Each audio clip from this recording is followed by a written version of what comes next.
Good morning my dear 10th class students. మనకి development lesson అనేది complete అయ్యింది.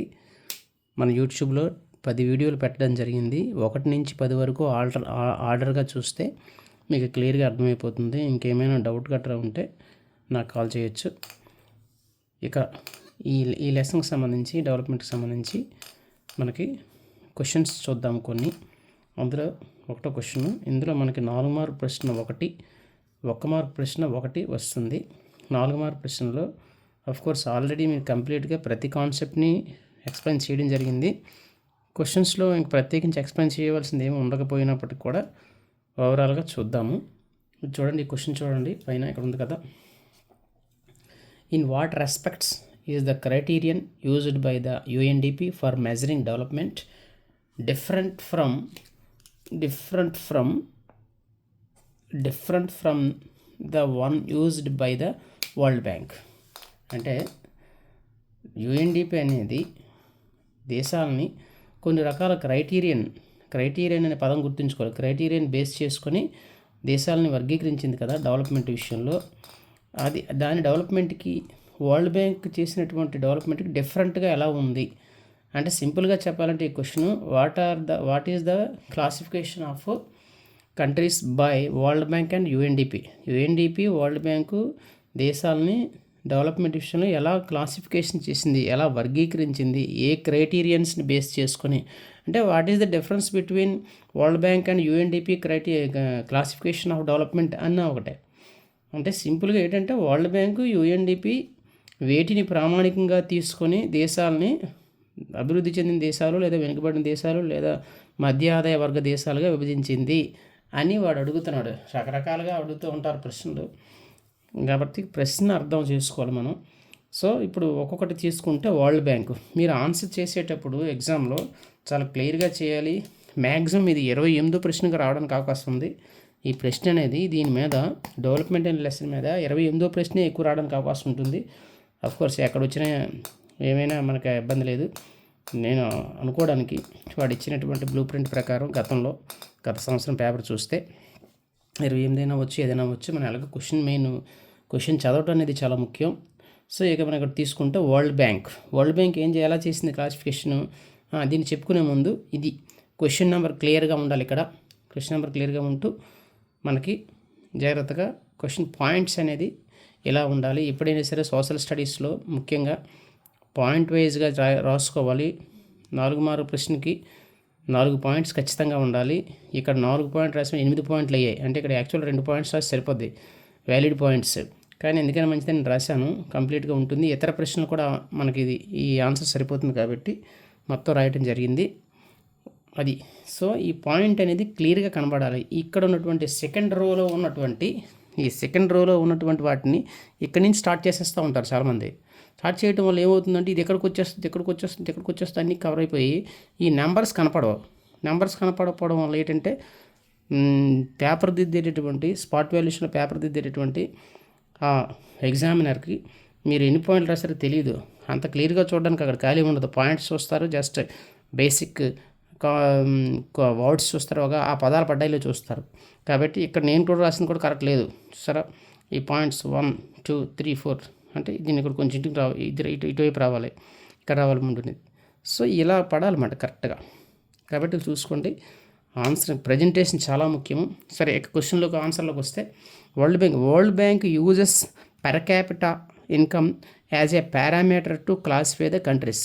దేశాలను వర్గీకరించడానికి వరల్డ్ బ్యాంకు పెర్ క్యాపిటల్ ఇన్కమ్ని పారామీటర్గా తీసుకుంది. పారామీటర్ అన్నా క్రైటీరియా అన్నా ప్రామాణికంగా దేన్ని ప్రామాణికంగా తీసుకుంది? వరల్డ్ బ్యాంకు పెర్ క్యాపిటల్ ఇన్కమ్ని ప్రామాణికంగా తీసుకొని ఒక పారామీటర్గా తీసుకొని దేశాలను వర్గీకరించింది. అది మాట పెర్ క్యాపిటల్ ఇన్కమ్ ఇక్కడ అనేది ముఖ్యం గుర్తుంచుకోవాలి. మరి UNDP సంగతి ఏంటి? UNDP uses education, health and with per capital income.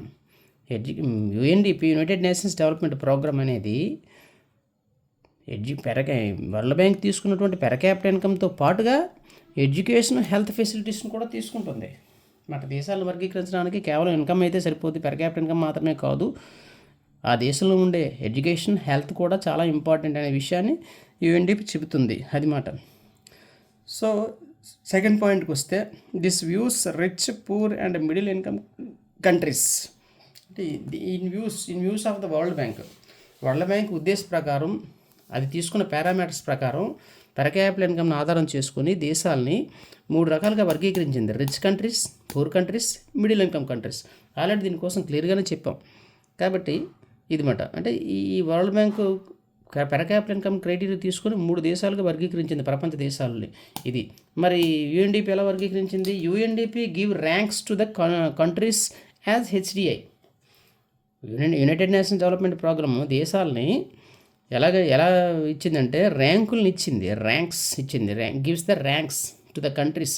దేని బేస్ చేసుకొని? యాజ్ హెచ్డిఐ, హ్యూమన్ డెవలప్మెంట్ ఇండెక్స్ని బేస్ చేసుకొని వాటికి ర్యాంక్స్ ఇచ్చింది. ఆ హ్యూమన్ డెవలప్మెంట్ ఇండెక్స్లో ఏమేమి చెప్పింది? హెల్త్ ఇచ్చింది, హెల్త్ ఫెసిలిటీస్ ఇచ్చింది, నెక్స్ట్ ఎడ్యుకేషన్ ఫెసిలిటీస్ ఇచ్చింది, లైఫ్ స్పాన్ని తీసుకుంది, అలాగే పెర్ క్యాపిటల్ ఇన్కమ్ కూడా తీసుకుంది. దాన్ని బేస్ చేసుకుని క్లాసిఫికేషన్ చేసిన దేశాలని. నెక్స్ట్ 3వ point, it is a narrow frame work. ఏది? వరల్డ్ బ్యాంక్ చేసినటువంటి క్లాసిఫికేషన్ అనేది చాలా నేరో అంటే మనకి ఇక్కడ నేరో అంటే ఇరుకైన, బ్రాడ్ అంటే విశాలమైన వస్తుంది. ఎక్కడ ఇరుకంటే ఇరుగ్గా వర్గీకరించిందని కాదు, విశాల దృక్పథం లేదు వరల్డ్ బ్యాంక్ వర్గీకరించినప్పుడు. అంటే కేవలం ఓన్లీ ఇన్కమ్నే ప్రామాణికంగా ప్రాతిపదికగా తీసుకొని దేశాలను వర్గీకరించడం వల్ల మిగతా విషయాల్లో ఎలా ఉందో చూడటం లేదు. అందుకు ఇది ఇరుగ్గా అని అంటున్నాడు. ఇరుకంటే ఇరుకని కాదు, సంకుచిత స్వభావంతో తీసుకుంది. సంకుచితమైనటువంటి చాలా తక్కువ విషయాలను తీసుకొని దేశాలని ఇది గొప్పది, ఇది పెద్దది అని చెప్పేస్తుంది. సో అందుకే ఇది నేరో ఫ్రేమ్వర్క్ అన్నమాట. ఇది UNDP. It works broader framework, చాలా బ్రాడ్ విశాల దృక్పథంతో తీసుకుంది.